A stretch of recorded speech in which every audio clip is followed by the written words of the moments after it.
Hey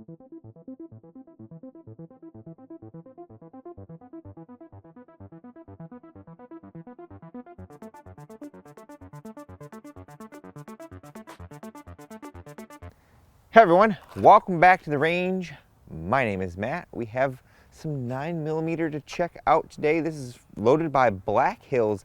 This is the very famous Tac-XP from Barnes. It's a 115 grain all copper bullet. Let's throw these guys on the table and see what we're going to do today. First and foremost, I'd like to thank my follower who donated those boxes of Black Hills for us to test. Since 9mm continues to be a very popular cartridge for me to review, I have a multitude of barrel lengths, a 3, 4, 4.5, the 7.72, and the 16-inch with us today. We have our Procono Digital DLX. It's about 50 degrees.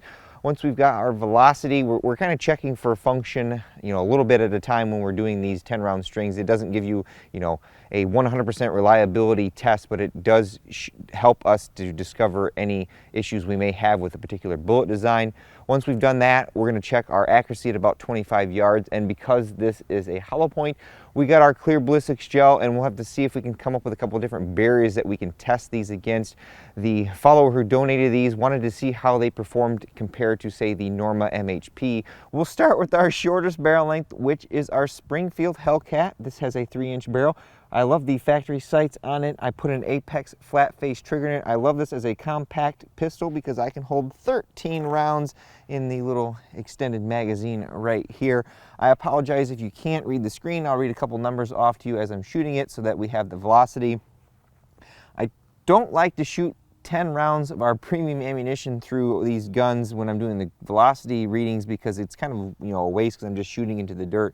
But with our hollow point designs, it's always a good idea to check as much as possible to make sure that particular design is going to work in your gun.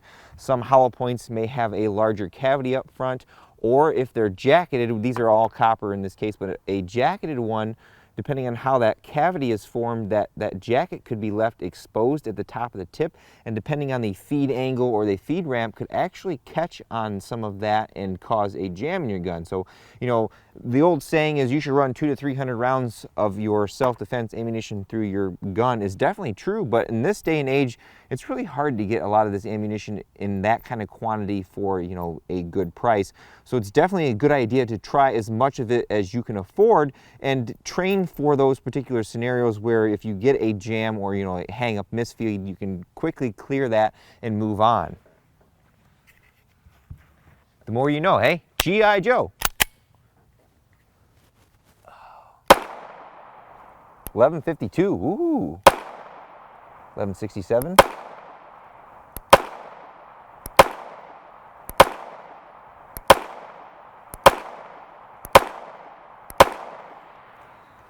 Nice, solid velocity. Another reason I like our Springfield Hellcat is, as far as I'm aware, it is rated for plus P. Probably not rated for plus P plus, but that's one of the reasons I stopped using the Sig Sauer P938 is that it wasn't recommended to use plus P ammunition through it. And now our 4-inch, this is our Palmetto State Armory dagger, pretty much a Glock 19 Gen 3 clone with some external differences. The frame is different. I like the way this particular frame fits my hand better. We've got slide serrations up here and some different cutouts. This particular model has the factory night sights on it. I know they're offering red dot cuts now. Pretty nice little factory gun. I think this one was $379. It does take Glock mag, so that's a good thing. The trigger is obviously different than the Glock. It's more hinged like a Smith & Wesson M&P, and I actually like it. I like the short and positive reset this trigger has. 1187, 1197.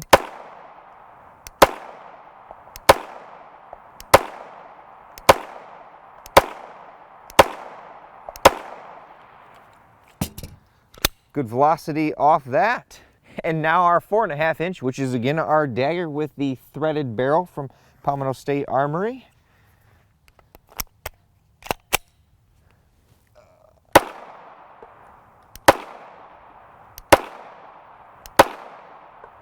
.1224.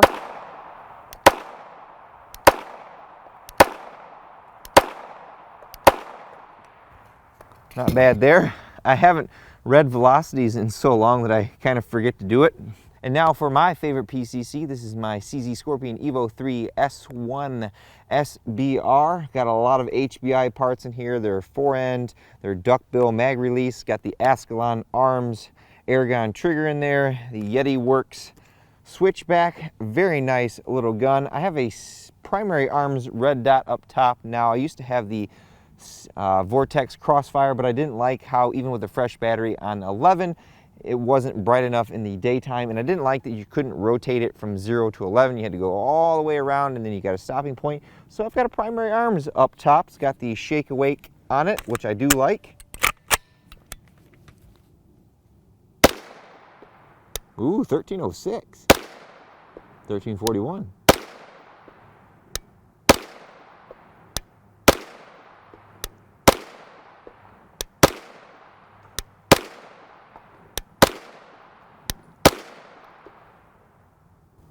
Pretty good velocity there. The one thing I do like about the CZ Scorpion Evo is that it's got like a 3 o'clock eject pattern, so a lot of the brass is very easy for me to find. And now for our longest barrel length that we have in 9mm, our 16-inch Palmetto State Armory AR-V9. Got a Yankee Hill QD Kurz muzzle brake up front that I bored out for 9mm. Got a SIG Romeo 5 on here with a Midwest Industries riser. Radion ambidextrous LT charging handle. Got the PSA custom single stage 3.5 pound trigger in here. I like that this takes our Evo mag, so that's one less magazine that I have to buy for all of my guns. And so far the PSA, the Magpul, and the windowed CZ mags have been very reliable. I did a couple videos where I left them loaded in my safe for, I don't know, I think over a year or something.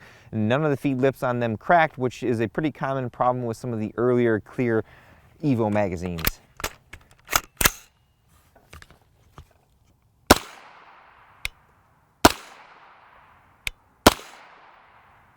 $14.19, $14.29, pretty good velocity.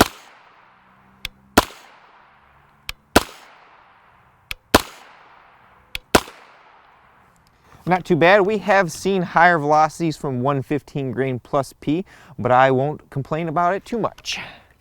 For our accuracy testing, we're at 25 yards using our AR-V9 with an 18 power primary arm scope. There is a little bit of wind outside today for the accuracy portions, about 75, 80 degrees. Really nice day in April for once. This is our first group at 0.674 inches. That's typical for what I see with jacketed hollow point designs in 9mm. And then these next two groups right here, I shot directly after. I'm not, waiting 10 minutes to shoot these groups. 1.30 inches and 1.366 inches. Our testing would not be complete without some ballistics gel test with this particular load. We have a 6x6x16 clear ballistics gel block at about 15 feet. We'll use our 3-inch, our 4.5-inch, 7.72, and 16-inch. And we have some denim with us today that we can see if we can clog this hollow point up. But I think it's going to perform pretty well.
Hopefully the sun doesn't blow this out too much. You should be able to see these. But with our pistol rounds we're not producing the velocity to get that weird, you know, really wide stretch cavity and getting remote wounding up here or over here. Pretty much whatever the bullet passes in front of or passes through is what it's crushing, tearing, or destroying. So this little wound track right here is what, you know, your permanent wound cavity. And we all have pretty similar results here. At the 13-inch mark, that guy right there is the 3-inch. Then we lost a little bit of penetration right around the 11.5-inch mark for the 4.5-inch. Then we picked back up to 13.5 with the 7.72-inch. Then we got to the 14 with the 16-inch, likely because the petals on that bent back a little more. We'll pull all of these out and do a lineup once we've done the denim shots. Pretty good performance, I would say. A little shallow for the FBI. You know, they want a minimum of 12 inches. And we got that, except out of the 4.5-inch, but it's likely because the bullet started to turn upwards. I am not sure if this is 10 or 12 ounce denim, but we're gonna go 5 layers just as a challenge. Normally it's 4, we'll go 5 and see how that performs. We've got our denim on our ballistic gel. Let's see how this bullet performs.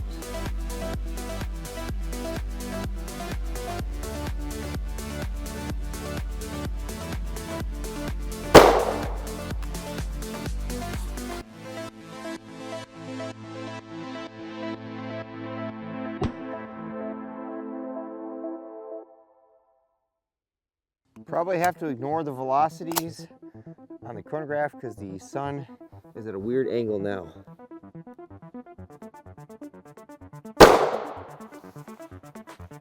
That one got a good velocity.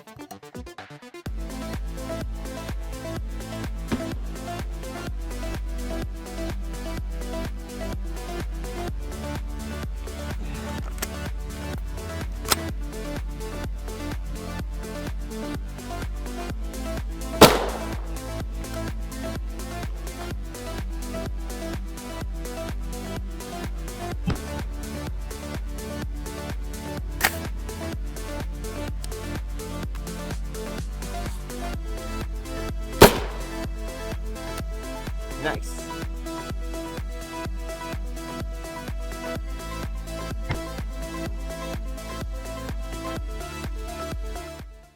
That's what makes these R.A.N.G.E Tac-XP bullets so good.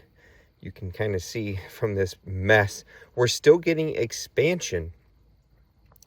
At the 13-inch mark was our 3-inch. Then our 4.5-inch got out to right around 15. Our 7.72 is at 14. And then our 16-inch right there, we got a little bit of denim clogging that gap right at about 16, or actually almost 17 inches there. Sorry, my mistake. Impressive. Good expansion and penetration depths out of this 115 grain load. Traditionally, in a jacketed hollow point lead core design, 115 grain is not desirable in 9mm for personal protection, self-defense, because it usually doesn't penetrate deep enough. So this 115 grain copper loading is very much shining here. Now, I don't typically do this, but I figured since I tested all this ammunition on the same day to the same parameters, the same barrel lengths, this would be a pretty good summary to see this. Here is our R.A.N.G.E Tac-XP. This first row was clear gel. The second row is our denim. This is a 16-inch, 7.72, 4.5, and 3. This row right here is our SIG V Crown, the M17 load. Again, clear gel. And then our denim. You can see that that bullet is clogging up significantly with those layers. Then here is our 115 grain Underwood. Getting expansion out of all of those, even with that denim plug in there. But out of all these loads today, these had the most limited amount of penetration, well below what the FBI would consider a minimum. And this is typically why you don't see many people recommend a 115 grain jacketed lead core hollow point in 9mm. You're going to see a minimum recommendation of our 124 grain or 147 grain or something of this copper monolithic hollow point flavor. There is the underwood, there is the V-crown, and there is our Barnes Tac-XP. I would say from these results, if I had to pick one of these for an EDC carry, I myself am probably going to go with our Barnes Tac-XP. Unless I'm carrying a 4.5-inch barrel, then I probably wouldn't mind the SIG V-crown. But HST and Gold Dot, in my opinion, reign supreme over these other jacketed hollow points. As I close out this ammunition review, I'd like to take a moment to apologize to the fine gentleman who donated that ammunition for me to test, because I think I've had it for a majority of the year, and I pretty much just keep putting off gel testing because I don't really like to do it very much anymore because it's very time consuming and cost consuming. So I apologize to him that it's taking me this long to get it done. You can see when I first did the intro, it was snow on the ground, and now it's actually fall. Overall, I say this round performed very well. Like I mentioned many times in the video, a 115 grain loading is usually not ideal in 9mm for personal protection or self-defense, but that's usually a caveat for a lead core round. This copper loading from Barnes was excellent in my opinion. We were a little shy on some of those penetration depths, but we had more penetration on this particular load than that monolithic copper hollow point that we tested from Norma. Accuracy again is very good for a hollow point design in 9mm. I capped that at 25 yards because I figure that's a good compromise. With all that being said, it's time for me to get the heck out of here because the sun is setting. We're almost losing our daylight savings time, and then it's going to be like dark at 5 o'clock. I really hate that. But at the end of all my videos, I take a moment to thank all those who helped make these possible. Number one is my Patreon and Subscribe Star fans. I have a link tree in the description below if you want to contact me and ask me any questions. Usually doing so by email or Instagram or Facebook is usually the easiest way that I see those things. On YouTube, a lot of these comments get buried, and even though you reply or make a new comment, sometimes they don't send me a notification and they don't pop up in YouTube Studio and I don't see them. Number two is the fine gentleman who donated that ammunition for me to test with no strings attached. And of course, number three is you all for watching. Until next time, I'll catch you at the range.